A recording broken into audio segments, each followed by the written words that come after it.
मेरे लवर्स भी हैं, मेरे हेटर्स भी हैं। ये इज्जत अल्लाह की तरफ से है, किसी की जिल्लत है तो वो अल्लाह की तरफ से है। उनके लिए जरूरत है कि नॉक नॉक कि हमने जो कुछ भुगतना था, जो कुछ बैड टाइम जो भी हमने देखना था वो देख चुके हैं। हसन अयूब खान के तमाम देखने वालों को अस्सलाम वालेकुम। नाज़रीन, मल्टीपल स्टोरीज हैं, लेकिन पहली खबर जिस पर बात करेंगे वो वन कॉन्स्टिट्यूशन एवेन्यू है। जैसा कि आपके इल्म के अंदर है कि ये मामला खासा गर्म है तमाम डिजिटल प्लेटफॉर्म्स के ऊपर। यानी मेन स्ट्रीम मीडिया के अंदर तो इसके ऊपर गुफ्तगू नहीं हो रही, लेकिन डिजिटल प्लेटफॉर्म्स के ऊपर इस पर बहुत सी जो है वो बातें हो रही हैं, बहुत सी बड़ी शख्सियात के नाम लिए जा रहे हैं। लेकिन मैं तो ये बात करूँगा कि ये जो मामला है इसका अब हल तलाश करना है, क्योंकि थर्ड पार्टी इंटरेस्ट दुनिया भर के अंदर प्रोटेक्ट किया जाता है और यही बेसिकली अदलिया का काम भी है। जो इस्लामाबाद हाई कोर्ट के चीफ जस्टिस की जानिब से फैसला सुनाया गया तो उसके 3 हिस्से हैं जी। एक तो बीएनपी की जो एप्लीकेशन थी उसको डिसमिस किया और सीडीए को उन्होंने जो है वो उसके फैसले को बहाल रखा, बरकरार रखा। जो थर्ड पार्टी का जो इंटरेस्ट था उसके ऊपर उन्होंने उनकी एप्लीकेशन यानी रेजिडेंट्स की एप्लीकेशन को डिस्पोज ऑफ कर दिया। लेकिन अभी तक तहरीरी जो एक ऑर्डर है या जजमेंट है वो सामने नहीं आई। वैसे तो कानून की निगाह के अंदर जब तक रिटन ऑर्डर ना आए तब तक उसको ऑर्डर तस्वर नहीं किया जाता, लेकिन यहाँ पर ओवर एफिशिएंसी जो है वो देखने को मिली वजारत दाखिला की जानिब से, क्योंकि पुलिस भी, इस्लामाबाद पुलिस भी वजारत दाखिला का ज़ेली इदारा है और कैपिटल डेवलपमेंट अथॉरिटी भी वजारत दाखिला का ही ज़ेली इदारा है। और इसके अलावा अगर हम देखें तो वज़ीर दाखिला मोहसिन नकवी साहब ख़ुद FC की चौकियाँ और मुख्तलिफ़ चीज़ें जो है इंक्रोचमेंट, जो एंटी इंक्रोचमेंट ड्राइव है वो इस्लामाबाद के अंदर फुल स्विंग के ऊपर जो है वो जारी है। ये जो जगह है, अगर वन कॉन्स्टिट्यूशन एवेन्यू के अपार्टमेंट्स की बात करें तो ये जो कुल 108 कनाल अराजी बताई जा रही है, कोई 80 कनाल बताता है, लेकिन एग्जैक्ट मैंने रिकॉर्ड नहीं चेक किया, लेकिन जो जितनी भी अराजी है ये तो कुछ इसके हिस्से के ऊपर तामीरात हैं जो कि ये टावर्स खड़े हैं। इसके अलावा भी खाली अराजी मौजूद है और कुछ हाफ जो है वो कंस्ट्रक्शन हुई हुई है, ग्रे स्ट्रक्चर्स मौजूद हैं। लेकिन इस वक्त तो जो लोग रिजाइड कर रहे हैं इन अपार्टमेंट्स के अंदर उनको 1 हफ्ते का वक्त मिला। यानी प्राइम मिनिस्टर पाकिस्तान ने अपनी इंटरवेंशन से 1 हफ्ते का जो है वो मोहलत दी उनको, और फिर इसके ऊपर फैक्ट फाइंडिंग हो रही है और हकाइक जो है वो सामने आएंगे। एक तरफ अदालत का ऑर्डर होगा, क्योंकि सीडीए ने डिफ़ॉल्ट के ऊपर जो अलॉटी था उसकी अलॉटमेंट को मनसूख किया। अब जब डिफ़ॉल्ट कर जाए तो अलॉटमेंट तो मनसूख होती है जी, और वो डिफ़ॉल्टर तो है लेकिन उसको भी पकड़ना चाहिए जी, पहली बात तो ये है। और उसको पकड़कर थर्ड पार्टी के इंटरेस्ट को प्रोटेक्ट करना चाहिए, लेकिन थर्ड पार्टी की भी यानी डेफिनेशन ये होनी चाहिए कि वो थर्ड पार्टी जो कि हकीकत में थर्ड पार्टी है, जिसके पास मनी ट्रेल मौजूद है, जिसने जो पैसे एक्सप्लेन्ड वेल्थ से ये चीज़ परचेज़ की है, ना कि उसको तोहफे तहफ़ के अंदर ये चीज़ मिल गई हो, या 10 करोड़ की चीज़ जो है वो करोड़ रुपए में किसी ने दे दी है, तो फिर उसकी कंपनसेशन फिर अगर देनी भी है तो वो 1 करोड़ रुपया मिलना चाहिए। वैसे तो उसे पूछना चाहिए कि ये पैसा भी कहाँ से आया। एक चीज़ तो ये है। दूसरी बात ये है जी कि इसके अंदर मैं ये कहूँगा कि ये एक तासुर बन चुका है कि इन अपार्टमेंट्स के अंदर रहने वाले लोग पाकिस्तान की अशराफियाँ हैं, जिसमें ब्यूरोक्रेट्स भी हैं, रिटायर्ड और जनरल्स भी हैं, कोई फौजी अफसरान हैं, कोई जजेज़ हैं, कोई पॉलिटिशियंस हैं। तो ये यानी एलीट ऑफ पाकिस्तान को रिप्रेजेंट करने वाली जो है वो इमारत है। गिला ये है जी कि रात को 2 बजे जब रिटन ऑर्डर नहीं है तो फिर जाकर उसको जिस तरीके से पुलिस गई वो, तो ये तरीका मुनासिब नहीं है। जिनकी इतनी प्रॉपर्टीज़ कीमती मौजूद हैं वो इन अपनी जगह को छोड़कर भागने वाले नहीं हैं, और वो कोई चोर चक्के भी नहीं थे। तो इस तरीके से भी ये तर्ज़े जो अमल था रात को 2 बजे वाला, ऑपरेशन वाला, वो मुनासिब नहीं है, उसको कोई जस्टिफाई नहीं कर सकता जी। बड़ी सिंपल बात है। बरतानिया के अंदर देख लें मिसाल, अमेरिका के अंदर देख लें, यानी आप किसी से छत नहीं छीन सकते। छत छीनने की इजाज़त नहीं है और 24 घंटे का अल्टीमेटम नहीं दे सकते लोगों को, यानी आप इस तरीके से परेशान नहीं कर सकते। आगे बढ़ते हैं जी, इसमें और बात करते हैं कि ये एक वाक़या नहीं है जी, यहाँ पर मुतअद्दिद वाक़यात हैं। पाकिस्तान के अंदर जो थर्ड पार्टी है, यानी जो तीसरा आदमी होता है, जो ख़रीदार होता है, जो परचेज़र होता है, हमेशा बिल्डर्स उनके साथ नस्ला टावर के अंदर देख लें, वो जो मेन बनाने वाला था वो बना कर चला गया, बाकी जो वहाँ के रेजिडेंट्स थे वो बेचारे जो है वो रुल गए। तो ये चीज़ें हमें हमारी सरकार को देखना चाहिए और एक सिस्टम, एक निज़ाम आना चाहिए। दुनिया के अंदर यानी एस्क्रो अकाउंट्स खोले जाते हैं। कोई शख्स मार्केट से पैसा तब तक नहीं उठा सकता जब तक वो टर्म्स एंड कंडीशन अपने मुआहदे को मुकम्मल तौर पर यानी मुकम्मल ना कर ले और जब तक उसके पास तमाम की तमाम जो लीगैलिटीज़ उसने पूरी ना की हों। यानी अगर उसको किसी म्यूनसिपैलिटी से या किसी डेवलपमेंट अथॉरिटी से मंजूरियाँ जो हैं वो दरकार हैं, तो वो मंजूरियाँ वो लेगा तो एंड में वो पैसा निकालेगा, अदरवाइज़ वो पैसा नहीं निकाल सकता, या वो यानी प्रोजेक्ट को दरमियान में छोड़कर भाग नहीं सकता, वो उससे पहले प्री सेल्स नहीं कर सकता। एस्क्रो के अंदर भी होता ये है कि प्रोजेक्ट है और कोई आपने यानी एडवांस बुकिंग करनी है, तो एडवांस बुकिंग का तरीका ये होता है कि आप बुकिंग तो करते हैं, एक साथ आपके पास आती है, लेकिन आप यानी वो पैसा बिल्डर सिर्फ तामीरात के लिए ही निकाल सकता है, तामीरात के अलावा किसी और काम के लिए यानी यहाँ से पैसा निकाल के किसी दूसरे प्रोजेक्ट में नहीं डाल सकता। तो ये एक बुनियादी चीज़ है और इस हवाले से मैं एक अच्छी खबर दूंगा कि जो पंजाब गवर्नमेंट है वो पंजाब के अंदर जितनी कंस्ट्रक्शंस या हाउसिंग सोसाइटीज़ हैं उनके लिए एस्क्रो पॉलिसी लेकर आ रही है। और ये एस्क्रो जो पॉलिसीज़ होती हैं, अगर इसके बारे में मैं थोड़ी तफसील बताऊं तो ये मैंने हमारी जो रिसर्च टीम है उसने निकाला हुआ है। वो कहते हैं जी, एस्क्रो अकाउंट एक महफूज मालियाती अकाउंट होता है जिसे एक गैर जानिबदार तीसरी पार्टी जैसे कि बैंक, वकील या मालियाती इदारा संभालती है। अच्छा, पाकिस्तान के अंदर जो है ये बैंक होने चाहिए, क्योंकि यहाँ पर वकला की बात अगर की जाए या कोई मालियाती इदारे की बात की जाए तो मैं अब क्या कह सकता हूँ। और सेकंड, इसके अंदर उन बैंक्स को होना चाहिए जिनके जो बड़े जो है वो बैंक्स हैं, इस्टेब्लिश बैंक्स हैं, पुराने बैंक्स हैं जो भागने वाले नहीं हैं, अच्छा वो संभालती हैं। अच्छा, इस अकाउंट में रकम या असासे मसलन पैसे, जायदाद के कागजात वगैरह इस वक्त तक रखे जाते हैं जब तक मुआहदे की तमाम शराइत पूरी ना हो जाएं। इसका मकसद ख़रीदार और फ़रोख्त कुनंदा दोनों को तहफ़्फ़ुज़ देना होता है।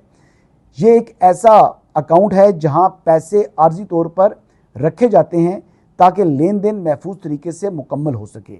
जब आप कोई घर ख़रीदते हैं तो आप अर्नेस्ट मनी यानी इब्तदाई जो रकम होती है वो एस्क्रो अकाउंट में जमा करवाते हैं।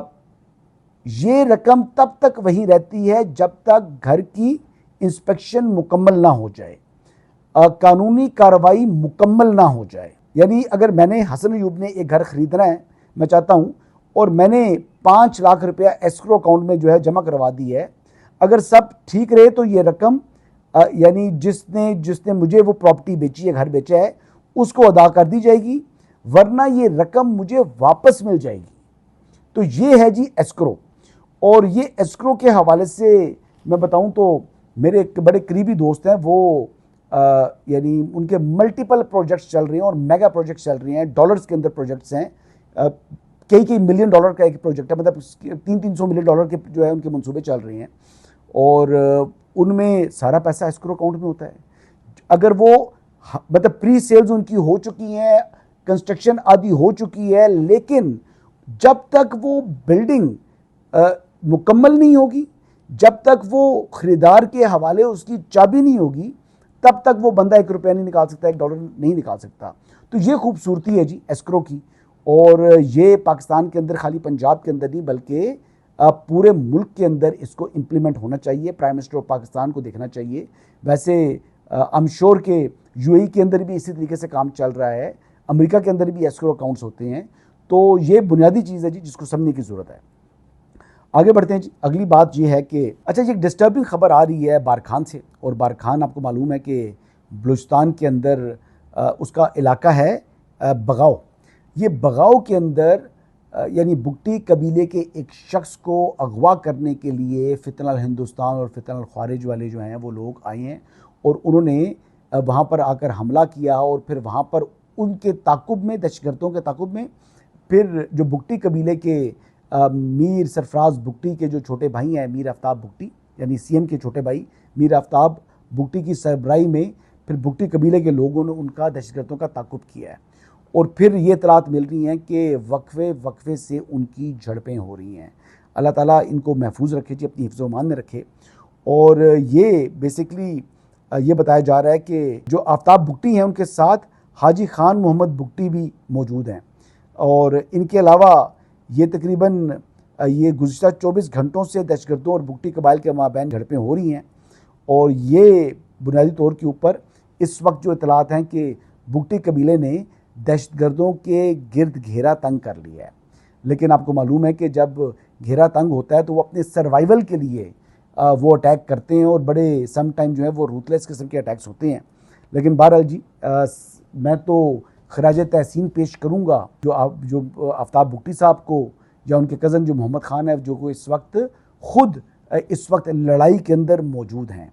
ये फितनल ख्वारिज और फितनल हिंदुस्तान इन्होंने बड़ी दहशत अपनी बनाई हुई थी एक टाइम के ऊपर और इस वक्त भी वहाँ पर आपको मालूम है कि जाफ़र एक्सप्रेस जैसे वाक़यात किए इन्होंने। फिर उन्होंने मुख्तलिफ़ मकामात के ऊपर दोबारा एक हमला किया उन्होंने, यानी बलूचिस्तान के मुख्तलिफ़ अज़ला के अंदर कभी पुलिस स्टेशन के ऊपर जो हमले कर देते हैं, कभी FC के हेडक्वार्टर के ऊपर वहाँ पर ख़ुदकुश बमबार को भेज देते हैं। तो ये मुसलसल वो एफ़र्ट्स कर रहे हैं। लेकिन नैरेटिव बिल्डिंग हो तो तब भी यही फैमिली जो है वो फ्रंट लाइन पर आकर लीड करती है।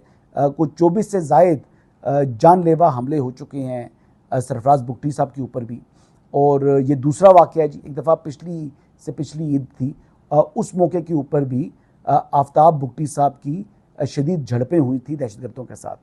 तो ये तो इस वक्त यानी लीडिंग फ्रॉम द फ्रंट, यानी इस ग्राउंड से ये बलूचिस्तान के अवाम का और अपना दिफा कर रहे हैं ये हमारे जो कबायली भाई हैं। अल्लाह ताला इनको महफूज रखे, अपनी हिफ्ज़-ओ-मान में रखे। चलिए अब कुछ बैनुल-अक़वामी ख़बरों की बात करते हैं। एक तरफ अमेरिका और ईरान की जो इस वक्त कोल्ड वॉर है वो जारी है। नैरेटिव जो है वो दोनों जानब से बनाया जा रहा है। मैं देख रहा था कि इस्फ़हान के अंदर एक यूनिवर्सिटी जिसको अमेरिकी और इसराइली जो साइड ने यानी टारगेट किया, वो अभी खासी तबाही हुई हुई है।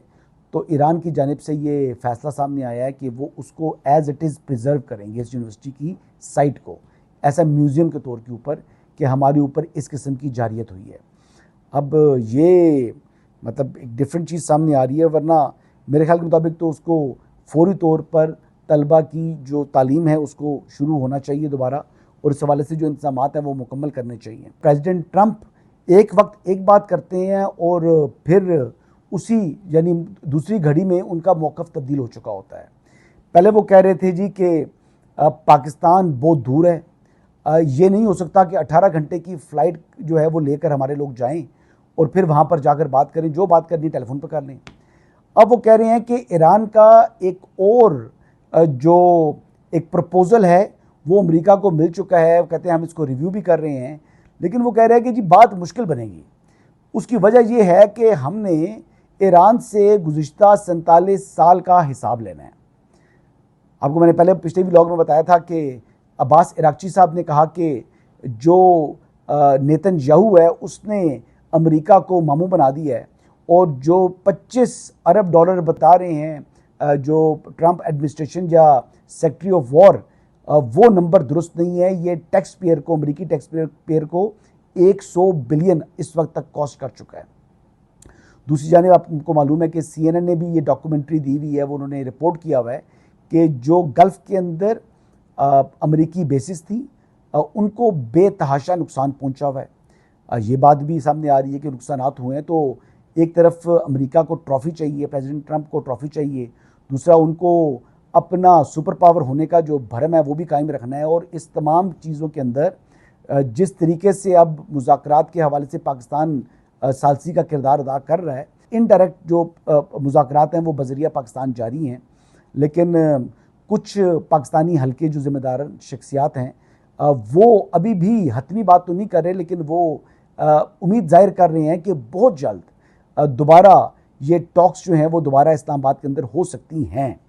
अब ये वो बात क्यों कर रहे हैं, अब ये बात काफ़ी यानी सुनने में तो कानों को बहुत अच्छी लग रही है, लेकिन यकीन करने पर या इसका खुलकर इजहार करने का भी दिल नहीं मानता, क्योंकि मुतअद्दिद बार इस किस्म की दोनों अतराफ से पोजीशनिंग अपनी पोजीशन तब्दील की जा चुकी है और ज़्यादातर अमेरिका की जानिब से अपनी पोजीशन को तब्दील किया गया।